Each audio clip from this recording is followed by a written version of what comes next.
मेरे प्यारे देशवासियों, मन की बात में आपका स्वागत है, अभिनंदन है।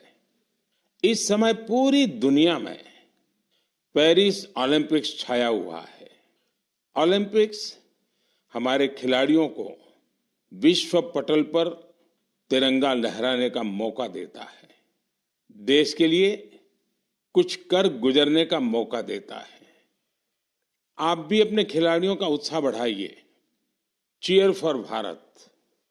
साथियों, स्पोर्ट्स की दुनिया के इस ओलंपिक्स से अलग कुछ दिन पहले मैथ्स की दुनिया में भी एक ओलंपिक हुआ है, इंटरनेशनल मैथमेटिक्स ओलंपियाड। इस ओलंपियाड में भारत के स्टूडेंट्स ने बहुत शानदार प्रदर्शन किया है। इसमें हमारी टीम ने सर्वश्रेष्ठ प्रदर्शन करते हुए 4 गोल्ड मेडल्स और 1 सिल्वर मेडल जीता है। इंटरनेशनल मैथमेटिक्स ओलंपियाड, इसमें 100 से ज्यादा देशों के युवा हिस्सा लेते हैं और ओवरऑल टैली में हमारी टीम टॉप 5 में आने में सफल रही है।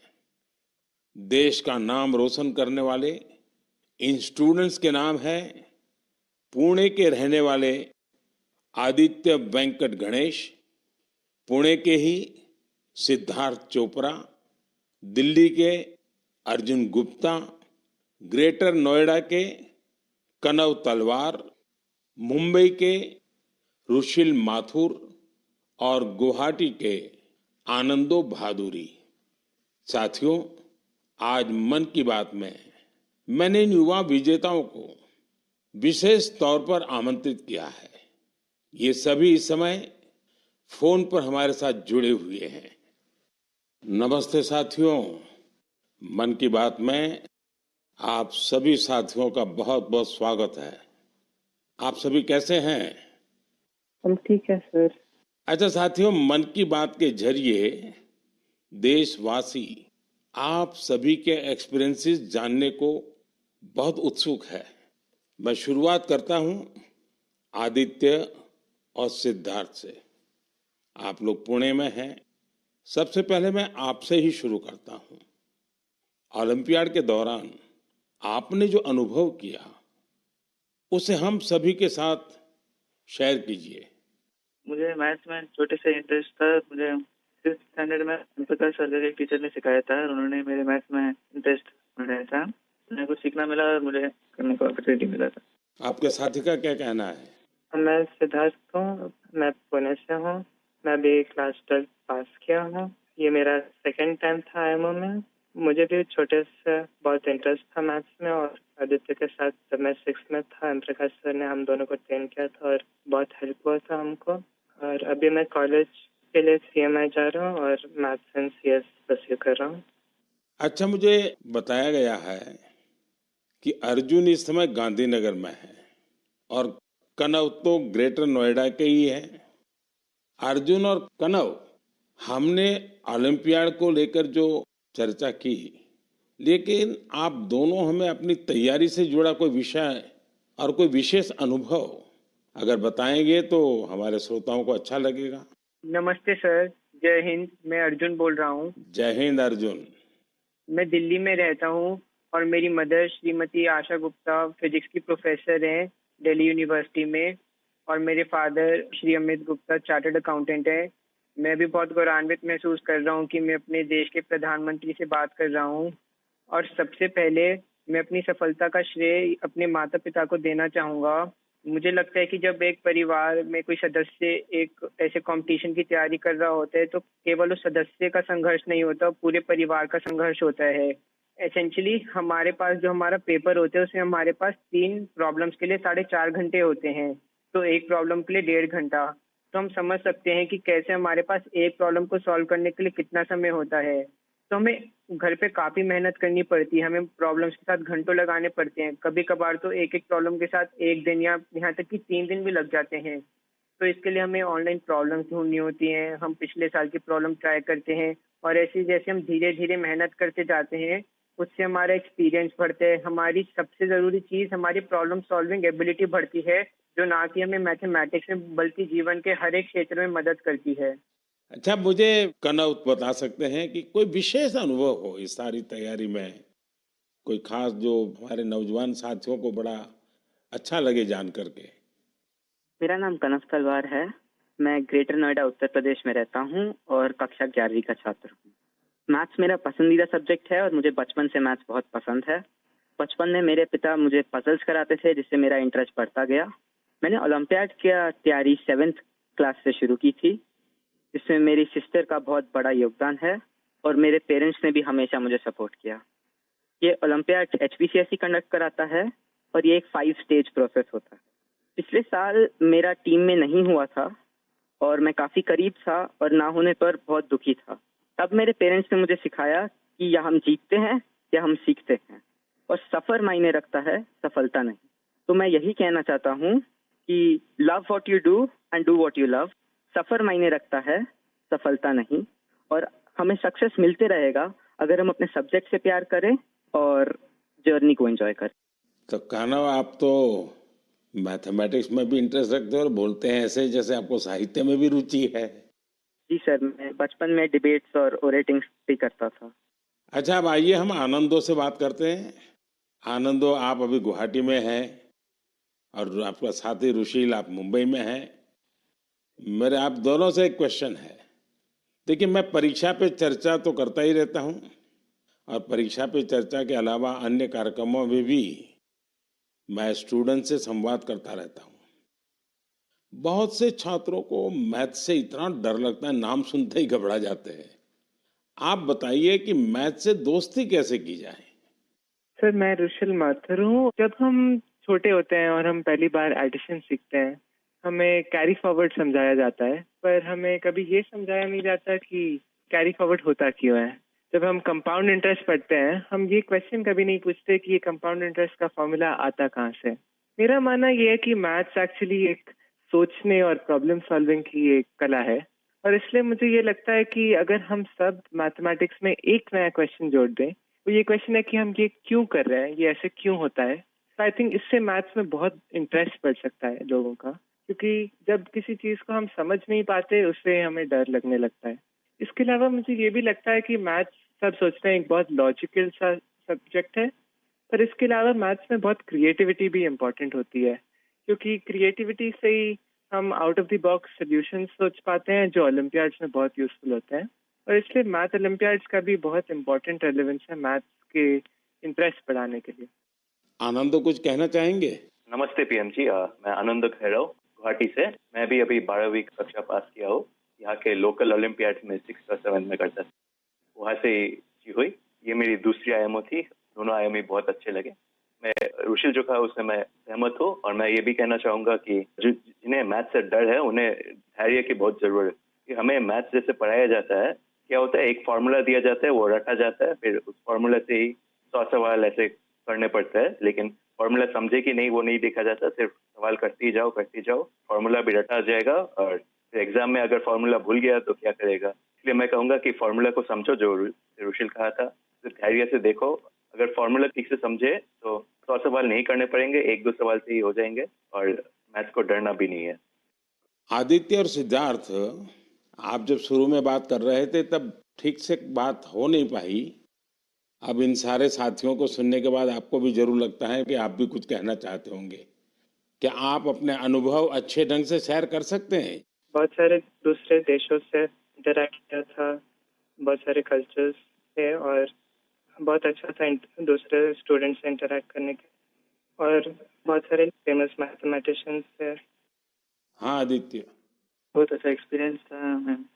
उधर हमें उन्होंने पर्थ सिटी को घुमा के दिखाया था, उधर बहुत अच्छे अच्छे व्यूज दिखे थे और पार्क्स लेके गए थे, और हमें ऑक्सफोर्ड यूनिवर्सिटी को भी लेके गए थे, तो वो बहुत अच्छा अनुभव था।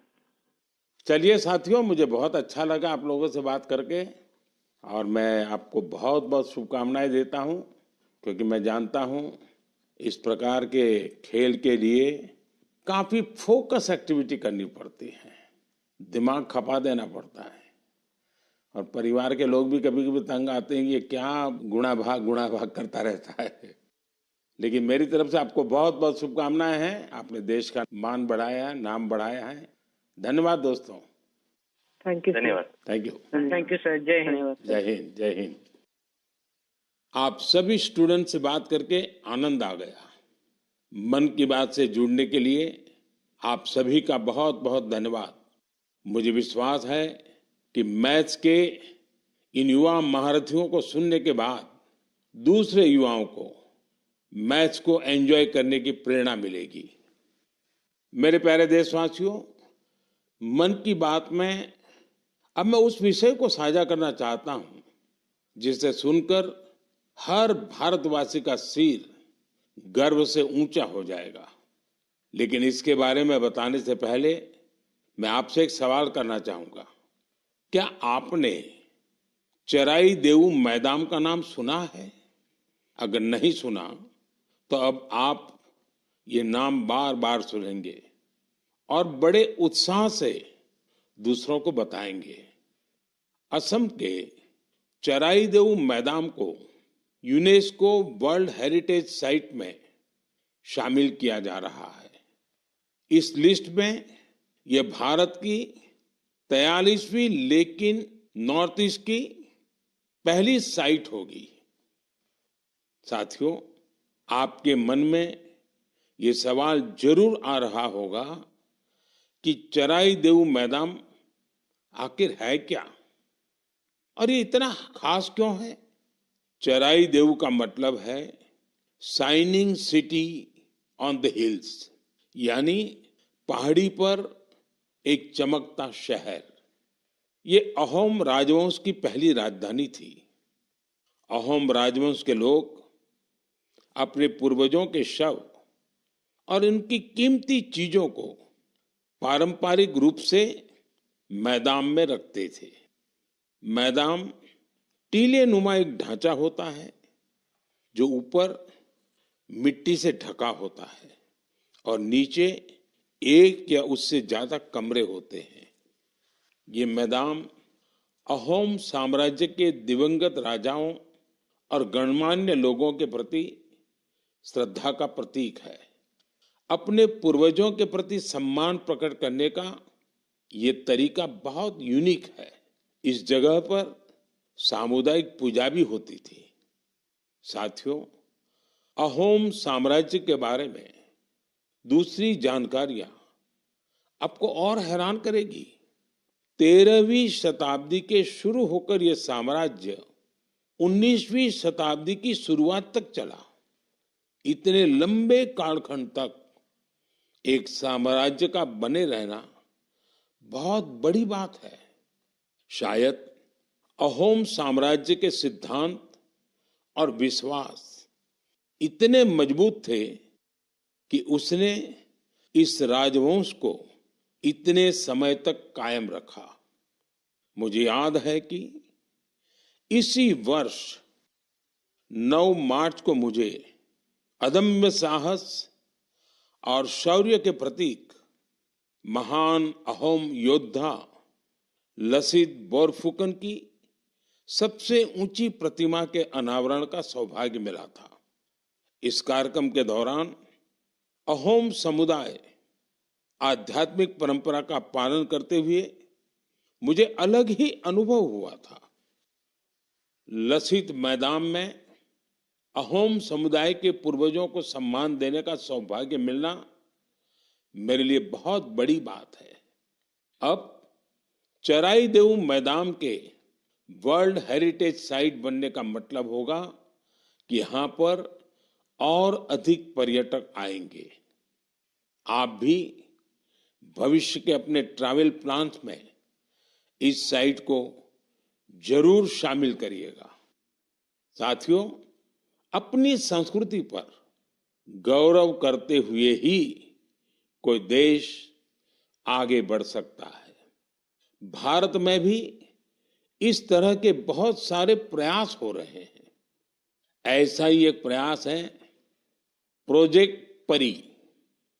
अब आप परी सुनकर कंफ्यूज मत होइएगा। ये परी स्वर्ग की कल्पना से नहीं जुड़ी, बल्कि धरती को स्वर्ग बना रही है। परी यानी public art of India. Project परी पब्लिक आर्ट को लोकप्रिय बनाने के लिए उभरते कलाकारों को एक मंच पर लाने का बड़ा माध्यम बन रहा है। आप देखते होंगे सड़कों के किनारे, दीवारों पर, अंडरपास में बहुत ही सुंदर पेंटिंग्स बनी हुई दिखती हैं। ये पेंटिंग्स और ये कलाकृतियां यही कलाकार बनाते हैं जो परी से जुड़े हैं।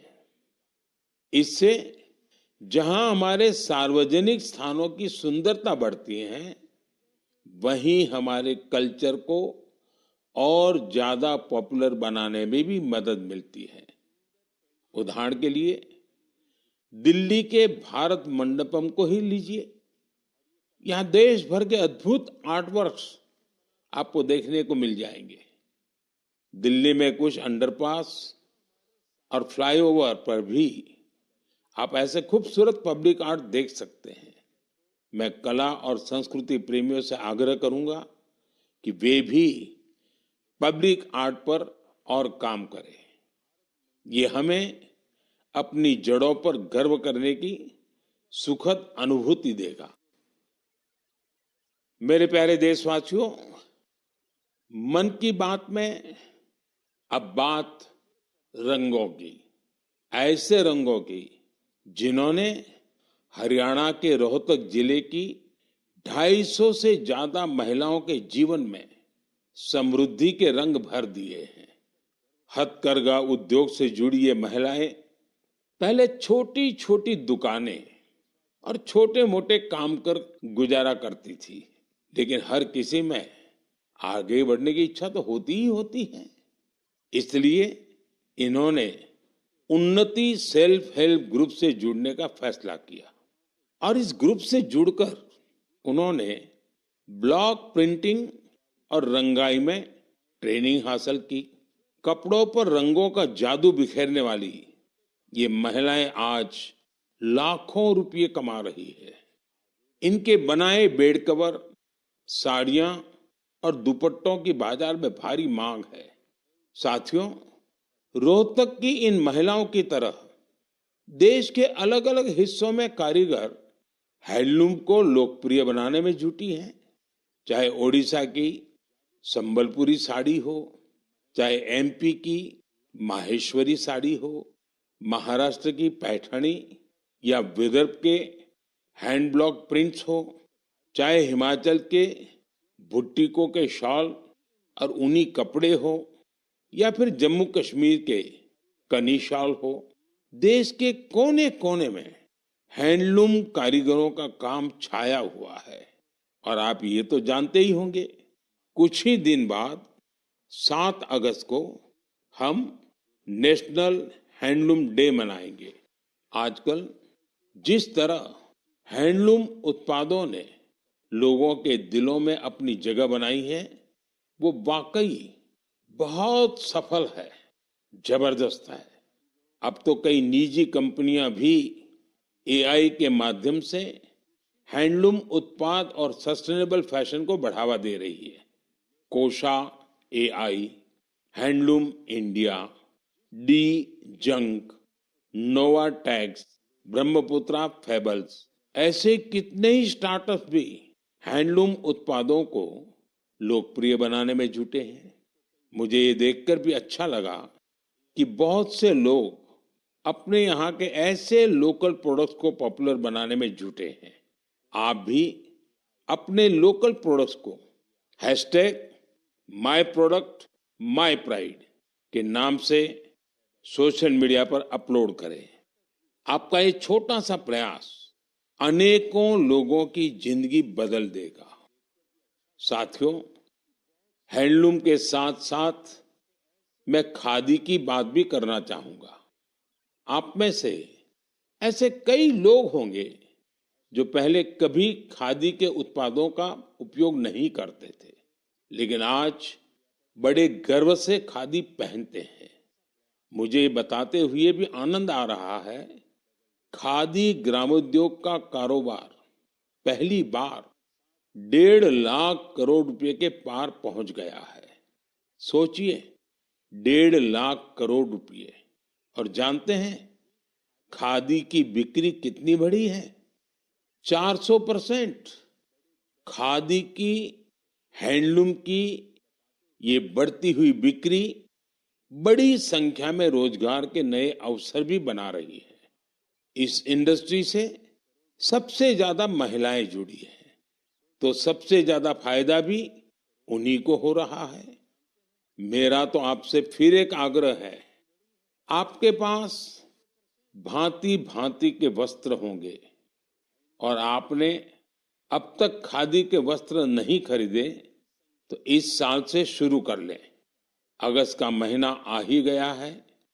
ये आजादी मिलने का महीना है, क्रांति का महीना है। इससे बढ़िया अवसर और क्या होगा खादी खरीदने के लिए। मेरे प्यारे देशवासियों, मन की बात में मैंने अक्सर आपसे ड्रग्स की चुनौती की चर्चा की है। हर परिवार की ये चिंता होती है कि कहीं उनका बच्चा ड्रग्स की चपेट में ना आ जाए। अब ऐसे लोगों की मदद के लिए सरकार ने एक विशेष केंद्र खोला है, जिसका नाम है मानस।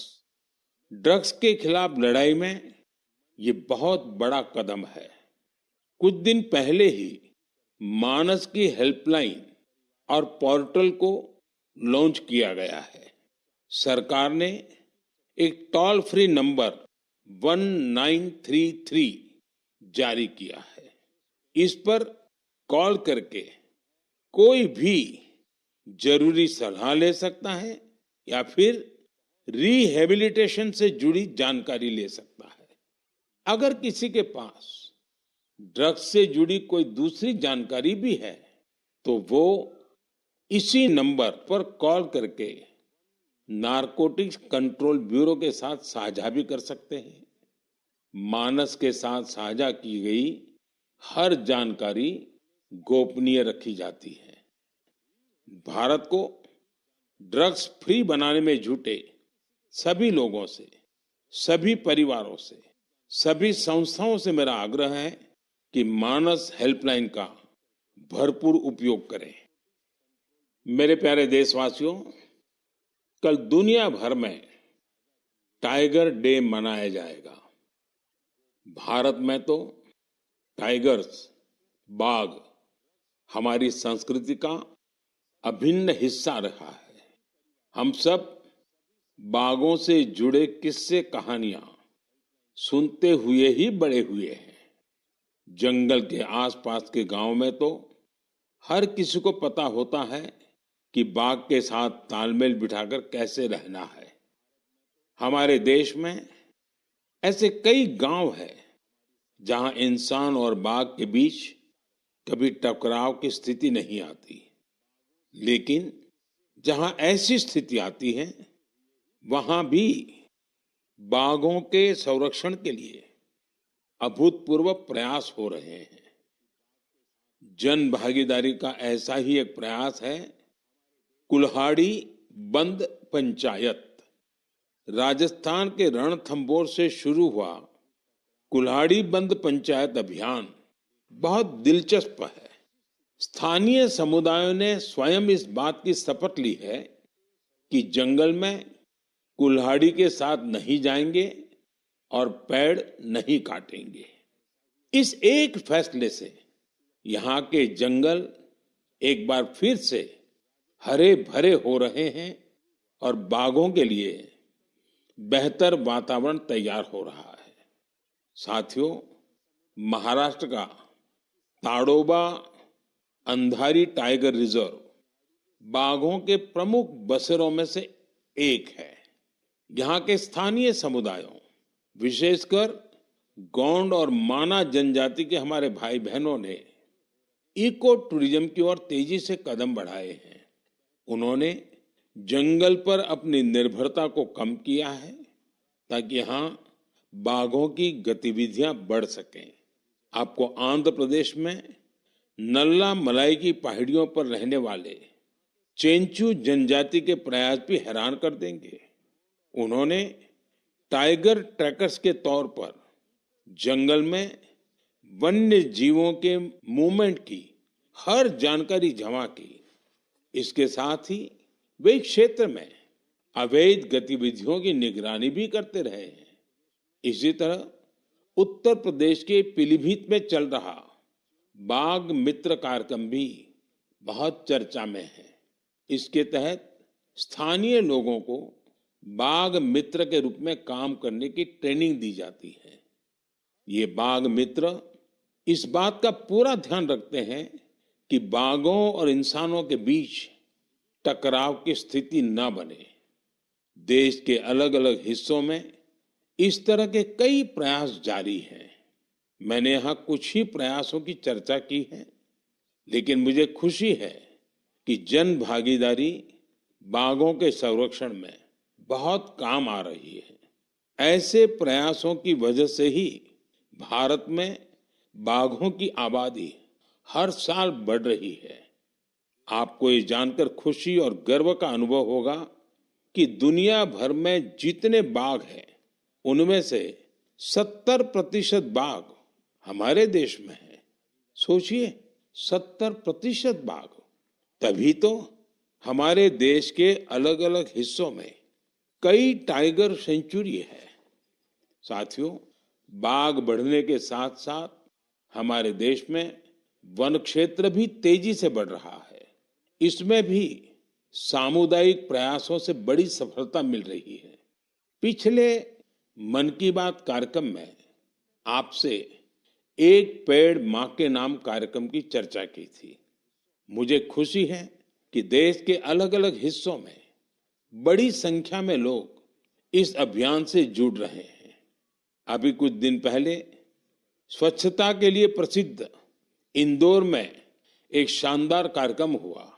यहाँ एक पेड़ मां के नाम कार्यक्रम के दौरान एक ही दिन में 2 लाख से ज्यादा पौधे लगाए गए। अपनी मां के नाम पर पेड़ लगाने के इस अभियान से आप भी जरूर जुड़ें और सेल्फी लेकर सोशल मीडिया पर भी पोस्ट करें। इस अभियान से जुड़कर आपको अपनी मां और धरती मां दोनों के लिए कुछ स्पेशल कर पाने का एहसास होगा। मेरे प्यारे देशवासियों, 15 अगस्त का दिन अब दूर नहीं है और अब तो 15 अगस्त के साथ एक और अभियान जुड़ गया है, हर घर तिरंगा अभियान। पिछले कुछ वर्षों से तो पूरे देश में हर घर तिरंगा अभियान के लिए सबका जोश हाई रहता है। गरीब हो, अमीर हो, छोटा घर हो, बड़ा घर हो, हर कोई तिरंगा लहराकर गर्व का अनुभव करता है। तिरंगे के साथ सेल्फी लेकर सोशल मीडिया पर पोस्ट करने का क्रेज भी दिखता है। आपने गौर किया होगा, जब कॉलोनी या सोसाइटी के एक एक घर पर तिरंगा लहराता है तो देखते ही देखते दूसरे घरों पर भी तिरंगा दिखने लगता है। यानी हर घर तिरंगा अभियान तिरंगे की शान में एक यूनिक फेस्टिवल बन चुका है। इसे लेकर अब तो तरह तरह के इनोवेशन भी होने लगे हैं। 15 अगस्त आते आते घर में, दफ्तर में, कार में तिरंगा लगाने के लिए तरह तरह के प्रोडक्ट दिखने लगते हैं। कुछ लोग तो तिरंगा अपने दोस्तों पड़ोसियों को बांटते भी है। तिरंगे को लेकर ये उल्लास, ये उमंग हमें एक दूसरे से जोड़ती है। साथियों, पहले की तरह इस साल भी आप हर घर तिरंगा.com पर तिरंगे के साथ अपनी सेल्फी जरूर अपलोड करेंगे। और मैं आपको एक और बात याद दिलाना चाहता हूं। हर साल 15 अगस्त से पहले आप मुझे अपने ढेर सारे सुझाव भेजते हैं। आप इस साल भी मुझे अपने सुझाव जरूर भेजिए। आप माय गॉव या नमो ऐप पर भी अपने सुझाव भेज सकते हैं। मैं ज्यादा से ज्यादा सुझावों को 15 अगस्त के संबोधन में कवर करने की कोशिश करूंगा। मेरे प्यारे देशवासियों, मन की बात के इस एपिसोड में आपसे जुड़कर बहुत अच्छा लगा। अगली बार फिर मिलेंगे देश की नई उपलब्धियों के साथ, जन भागीदारी के नए प्रयासों के साथ। आप मन की बात के लिए अपने सुझाव जरूर भेजते रहें। आने वाले समय में अनेक पर्व भी आ रहे हैं। आपको सभी पर्वों की ढेर सारी शुभकामनाएं। आप अपने परिवार के साथ मिलकर त्योहारों का आनंद उठाएं। देश के लिए कुछ न कुछ नया करने की ऊर्जा निरंतर बनाए रखें। बहुत बहुत धन्यवाद। नमस्कार।